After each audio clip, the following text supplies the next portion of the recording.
Mesdames et messieurs, bienvenue sur cette troisième édition du journal télé de l'Athénée Royal d'Arlon. Tout de suite, le sommaire. Seules quelques personnes sur Terre sont atteintes du syndrome de Peter Pan. Nous en avons répertorié une dans l'Athénée Royal d'Arlon. Nous aurons droit à une interview spéciale avec ce professeur. De plus, l'Académie française a autorisé deux termes fort utilisés dans le jargon. Nous aurons l'interview d'un des professeurs qui est outré par cette nouvelle loi. Nous terminerons avec une loi assez particulière, spécifique à l'Athénée Royal d'Arlon, permettant aux professeurs de frapper leurs élèves.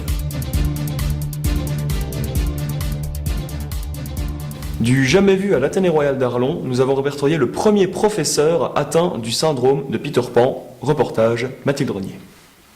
Il fait beau, il y a du soleil. Et à l'arrière-plan... Pour la première fois dans l'histoire de l'enseignement, un professeur de l'Athénée Royal d'Arlon a développé le syndrome de Peter Pan. Ce trouble psychologique se caractérise par le désir d'un adulte de rester enfant et de se comporter comme tel. Nous avons interrogé quelques élèves, voici leurs réactions sur leur enseignante. Que pensez-vous de l'attitude de votre professeur en classe ? Bon, au début c'était marrant et puis à la fin ça m'a saoulé parce que elle m'a rendu un devoir avec plein de Nutella dessus, c'était dégueulasse, en plus j'avais déjà mangé chez moi alors ça m'a un peu fait chier quoi. Pensez-vous que ce comportement peut influencer vos études ? Non, pas du tout. Je pense qu'il faut juste s'y habituer un peu et puis ce handicap ne devrait pas empêcher la carrière de professeur. Pensez-vous que ce comportement peut influencer vos études ? Oui, c'est bizarre d'être déconcentré par un professeur qui nous bave dessus ou qui mange ses crottes de nez. Donc, est-ce que vous auriez quelques conseils à donner aux élèves qui l'auront ou qui l'auraient déjà en cours ? Oui, bien sûr. Je pense que l'idéal, c'est d'avoir un paquet de mouchoirs parce que on ne sait pas trop se moucher le nez. Et puis parfois un bonbon ou quelque chose comme ça parce que elle est un peu difficile. Ou même un élève qui a une formation de puériculture parce que c'est toujours utile. En effet, les élèves de Madame Irma se souviendront longtemps de ces leçons originales. Et l'arrière-plan. C'est compris ? C'est un véritable choc pour les professeurs de français de l'Athénée Royal d'Arlon. En effet, l'Académie française a validé de manière définitive deux formes de conjugaison très inhabituelles, mais pourtant déjà très utilisées par les élèves. Reportage, Julie Van Leeuwen. En effet, cette décision est une abomination pour les professeurs de français. Nous nous trouvons aujourd'hui à l'Athénée Royal d'Arlon où le mécontentement est sans pareil. Bien, en tant que prof de français, j'ai vraiment été très choquée d'apprendre que ces deux formules soient acceptées par l'Académie française. C'est vraiment très hideux d'entendre « il croit, il voit » dans la bouche des élèves. Maintenant, d'un point de vue correction, c'est un gain de temps. Parce que je ne dois plus m'arrêter sur ces formules « il croit »,« il voit » et faire une petite remarque. Donc pour ça, c'est un point positif d'avoir accepté ces deux conjugaisons « il croit »,« il voit ». Nous sommes maintenant avec Madame B, enseignante à l'Athénée Royal d'Arlon depuis 8 ans. Je pense que c'est une très mauvaise idée parce que la plupart des écrits et des livres ne vont pas utiliser cette nouvelle orthographe et ça va poser un problème de compréhension pour les élèves qui ne vont plus s'y retrouver en se demandant d'où viennent ces nouveaux mots et ils ne sauront plus comment les écrire. En ce qui concerne les élèves, certains sont pour la nouvelle réforme de l'Académie, alors que d'autres ne la comprennent pas. Nous avons rencontré deux frères qui ont un avis totalement différent. Donc pour moi, il croit et il voit, il ne devrait pas être accepté parce que c'est un vrai massacre de la langue française. Toutes les lois vont devoir être réécrites et rééditées. Il me voit là dans le truc. Moi, s'ils croient que c'est bien, je trouve que c'est une bonne idée parce qu'on pourra mieux s'exprimer et tout.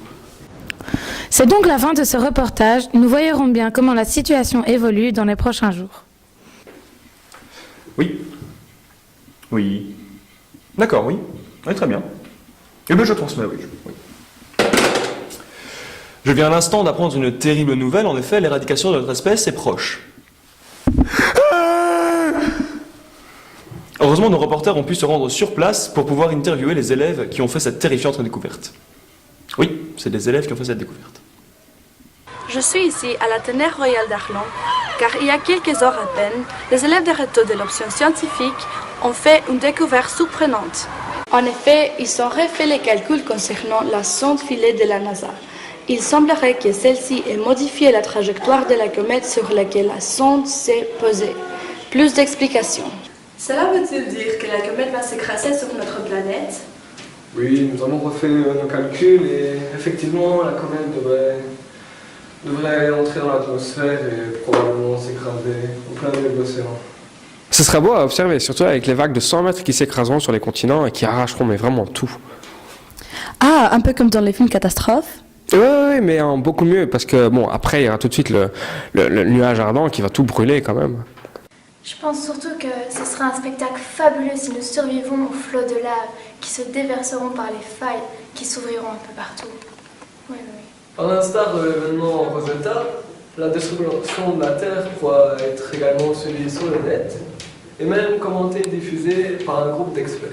L'Athénée royale d'Arlon était une école réputée pour sa discipline exemplaire, mais les temps ont changé. En effet, les élèves sont de plus en plus désagréables envers leurs professeurs, ce qui a pour cause de les démoraliser. Heureusement, l'Athénée lance une nouvelle initiative pour remonter le moral de ceux-ci. Chaque vendredi, les professeurs auront droit de gifler, d'insulter les élèves de leur choix. C'est une première mondiale. Reportage Jean-Michel Lapiche. Ce matin, ils sont tous là, même ceux qui ne donnent pas cours. C'est un moment important pour eux, c'est devenu une manière de célébrer la fin de la semaine. C'est chaque vendredi comme ça, on se retrouve à la salle des profs, on attend que les élèves arrivent et puis on leur met de ces baffes. Il n'est cependant pas question de pouvoir faire n'importe quoi. Un règlement a été instauré pour ne pas qu'il y ait d'abus de la part des professeurs. Alors, chaque professeur a droit à 3 élèves. Il ne peut utiliser ni armes ni outils. En dehors de ça, tous les coups sont permis. Donc depuis que la loi est passée dans cette école, donc évidemment beaucoup d'élèves se plaignent, mais pas seulement. Figurez-vous que beaucoup de parents vont se plaindre à l'administration sous prétexte que leurs enfants, donc les élèves, sont beaucoup trop amochés, qu'il n'y a plus de place sur leur petite gueule de merde là pour frapper, il y a trop de bleus, tu vois, ils sont tout bleus, mais en même temps t'as vu leur gueule, franchement ça fait pas envie de les taper ces petits cons. Voilà, c'est la fin de ce journal. Merci d'avoir regardé cette 3e édition. Nous nous retrouverons l'année prochaine pour la 4e. Au revoir. Putain, c'est fini, je vais trop chier.